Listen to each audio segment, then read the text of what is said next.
Welcome to another 8 van electric mistakes that beginners sometimes make. Number 1. Using the wrong type of switch or breaker. What I mean is AC versus DC breakers or switches. They may sometimes look very similar on the outside, but you shouldn't use them interchangeably, and I'll show you why in just a little bit. But first, I'm just going to show you two very similar looking breakers. A DC and an AC breaker. They look very similar, they're the same size and the same shape and even sound similar.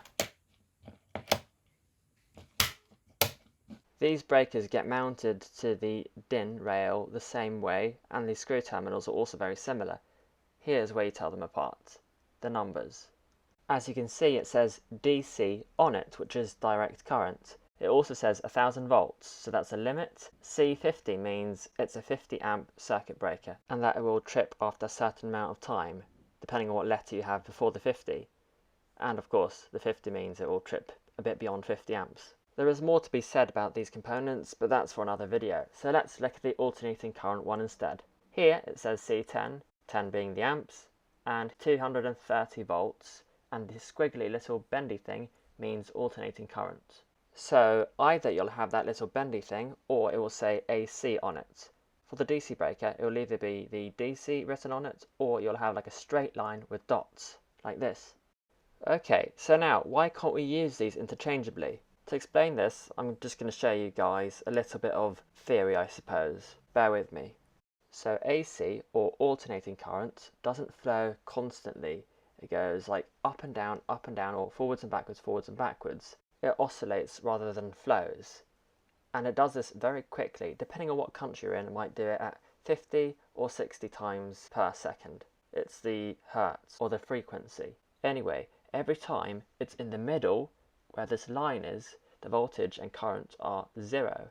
This means that even though it's just for a split microsecond, it still has this zero current moment, or zero voltage and current moment, where no electricity flows, and if you then flip the breaker, the chances of an arc continuing is a lot less compared to if it's DC, where it's direct. It's a lot harder to stop that arc because it's just constant. There are no interruptions. Imagine comparing it to, a train. You can't really just walk through a train, but if there are loads of cars with gaps in between, it's a lot easier to cross the road. Maybe not the best analogy because cars don't drive forwards and backwards, but maybe you get the picture. Compare it to maybe a swing instead, swinging forwards and backwards. You can run between every time it's like at the max or the max the other way. This means you can get in between and put a big blocker in the way. In short, an AC arc is easier to extinguish than a DC arc, but the DC breakers are designed to handle this type of disconnection, so select the right switch. Sorry, I know that was very lengthy, could have done it quicker, never mind. Trusting the cheap 250 to 300 amp bus bars. I'm not saying they're all bad, but the cheapest ones will most likely be, because they are super thin, like copper wise. If you look at the bus bar here, it's about as thick as the washer, and not more than maybe 15 to 20 millimeters wide. I think if you were to use this with 200 to 300 amps, it would get very, very hot. And if you have things that are flammable close by, it could catch fire. And it's all linked, heat, resistance, and voltage drop. So it will be hot, there'll be more resistance, so the voltage drop will be, bigger. I'd maybe use this for 50 to 100 amps. I'm not saying the bus bar itself is bad, it's just that they lie about how much they can handle safely. And sometimes they're not even made of copper. They could be made of like brass or other things. You'll tell if you either weigh it, if you know what copper is supposed to weigh, or if you scrape it and scratch it and see the colour inside it. I would want my bus bars to look a little bit more like this if I plan to pull, for example, 300 amps. Maybe the ones on the top right are a bit excessive. They might be rated for, I don't know, 1000 plus. They are very thick, but you get the point. Same with these. These are very thick. These are very common as well. These Victron bus bars, or Lynx distributors, but they are basically just bus bars with extra features. These are copper, so they're good at conducting, but they're silver because of the tinning, or they've been tinned for corrosive protection, so they don't corrode. See that? It's about as thick as the nut. These are rated for 1000 amps according to the data sheets, and also it says it on the actual case. But they're not just quite thick, like, I don't know, almost a centimetre in thickness, but they're also quite wide compared to these other ones that were just like 15 mil. And I'm not sponsored by Victron, I just thought it was a good example to show you them because they are very liked by a lot of people, and have good reviews. They're great. I haven't got one myself because they're expensive, but I made my own. Never mind that. Anyway, number 3, mixing certain metals. What I mean by this is that certain metals react with each other. So if you've got a certain material that doesn't agree, for example, a bolt straight through a bus bar, or maybe a washer and nuts pushing or clamping down onto a copper lug. For example, if we've got 2 normal screws you might buy, or bolts you might buy in any shop, usually zinced so that they have a protective layer, that does not agree well with copper. So if you've got pure copper bus bar that hasn't been tinned, that could corrode quicker than if you were to use stainless steel against the bus bar, or if you were to use a tinned bus bar. So if you do mix the wrong metals together and they do react, you get like this galvanic corrosion. What could happen is the connection gets really bad because you get all this oxide or oxidization in between, and it might even seize, which means it's hard to get off, but you've also got a bad connection at the same time. Or it might come loose, and which is also bad because that means you've got a loose terminal, and that also creates heats and hotspots and voltage drops and all that sort of stuff. Number 4, splicing or connecting wires incorrectly. I have seen people twist their wires like this and then tape them with electrical tape. I would not recommend this. I think it's probably the worst method you can use because the twisting and the tape, well, they're weak ways of fusing the wires together, and also the tape will fall off eventually. So if you're going to connect wires inside a junction box like this, I would use connectors similar to these, or these. I like these, but they're a bit pricey to be honest, but they're really good. Just make sure that you clamp the copper, make sure that that bar there, or the bus bar, is touching it. And then you just press it down. Don't pinch the insulation like I've done here, you need to pull that out a little bit. But much like with everything, these have their limitations. This particular one can handle 450 volts and 32 amps as a max. You can pull them out, but you need to pull quite hard. But they are still very suitable for a junction box because you won't pull wires once they're inside there. However, if you wish to extend a wire just in a long run, have it be just fused together longer, I'd use one of these, a butt splice connector. You see the little line there in the middle, so what you do is you insert this to that line. It's a bit long now, the copper, but never mind, I'll cut it later. Same on that side, and then you crimp it together.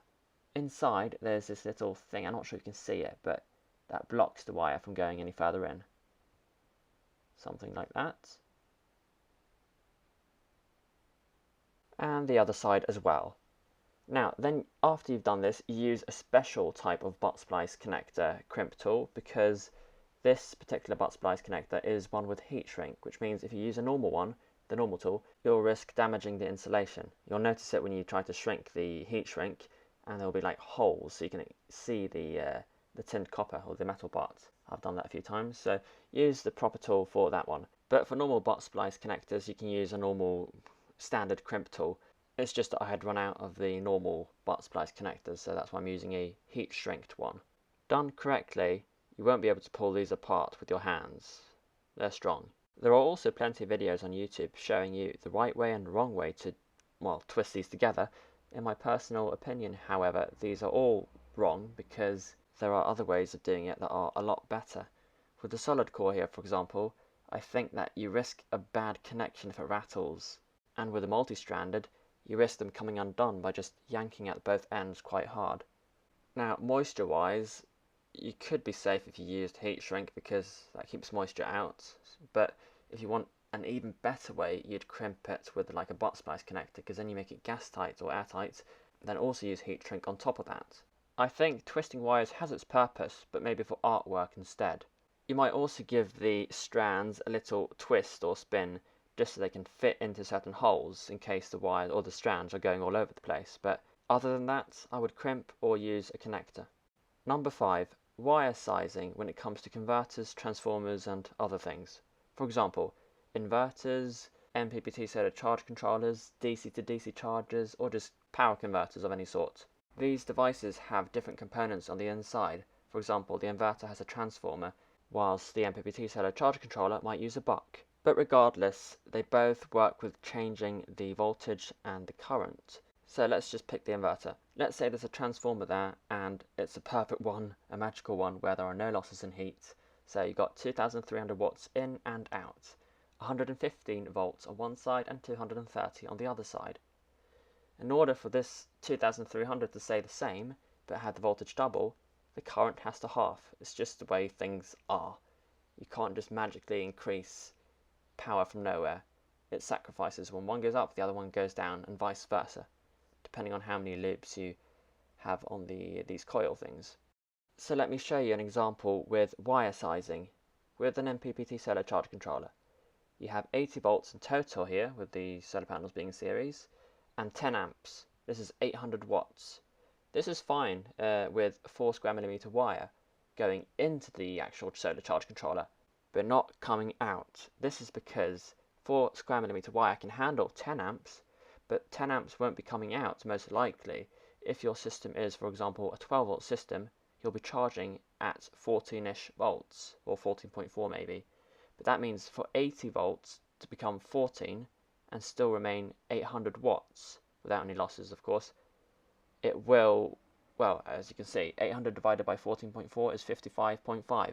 So theoretically, in a perfect world, you'd be charging with 55.5 amps, and that's too much for 4 square millimeter wire.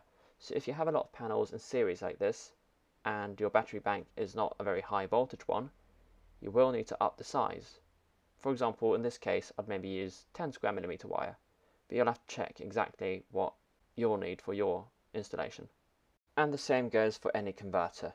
If the voltage goes down a lot, the current will go up, and most likely you will have to up the wire size. If in reverse, however, and you up the voltage and the current goes down, you could keep the same wire size, but yeah, I'd recommend downing the wire size instead to save money, because you don't need thick wires, or as thick wires. Mistake number 6, not thinking of inrush current. This one also relates to wire size and fuse size. So with diesel heaters, compressor fridges or freezers, water pumps, and other appliances with motors in them that draw a lot of current. I'm not talking about small 12 volt fans that pull like 10 watts, but bigger motors. So even if the compressor fridge might only use 5 amps, during startup, for a split second, it will be a lot higher. It could be 3, 4, 5, 6, 7 times higher. Same with the diesel heater, it could be a lot higher, and with the diesel heaters particularly, it could be higher for a longer time as well. So to avoid voltage drops and high resistance and keep the appliances happy, use thicker wire that can handle that inrush. It doesn't have to be excessive, like 10 times thicker, even if the inrush is 10 times higher, but just a bit higher. And also, you might want to up the fuse size so it doesn't blow too early just because of the inrush current, unless you of course have a slow type of fuse that blows after longer periods of high current. Mistake number 7, not protecting wires mechanically. So if you've got a cable or wires going through like metal or just anything, even plastic if it's sharp enough, and it rattles and it vibrates, you might want to use a rubber grommet in the hole. It's like a donut, so it will allow the cable or wire to fit through, but protects all around. But if you need something stronger or more watertight that will clamp the wire in place, I'd use a cable gland. So what you do is you stick the cable or thick wire in there and you screw it and tighten it down. Inside there is this rubber thing, that's what keeps things watertight and also holds the cable or wire in place. If you've got 2 small wires, however, you can use like this instead. There are a few different fittings. But if you're going to run a long stretch, I'd use something like this. That's to say if you want to protect a long wire, not just the actual entry point. There is split conduit, there's also normal conduits or flex pipe. There is PVC pipes, but they're more common in houses. They are harder and harder to bend as well. Braided cable sleeves, they are more flexible but not as protective.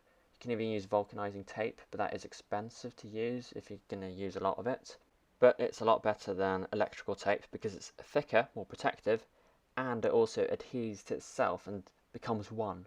So it's pretty much waterproof. And spiral wrap. Spiral wrap is particularly good if you have already done the installation and you need to add the protective stuff afterwards, because you can just wrap it around even if both ends are connected. Last but not least, number 8, not checking or tightening nuts every now and then. So let's say you've got this bus bar configuration thing with a fuse or several fuses, and you've been driving around for like 6 months, and I mean these are nylock, but still they can still come undone.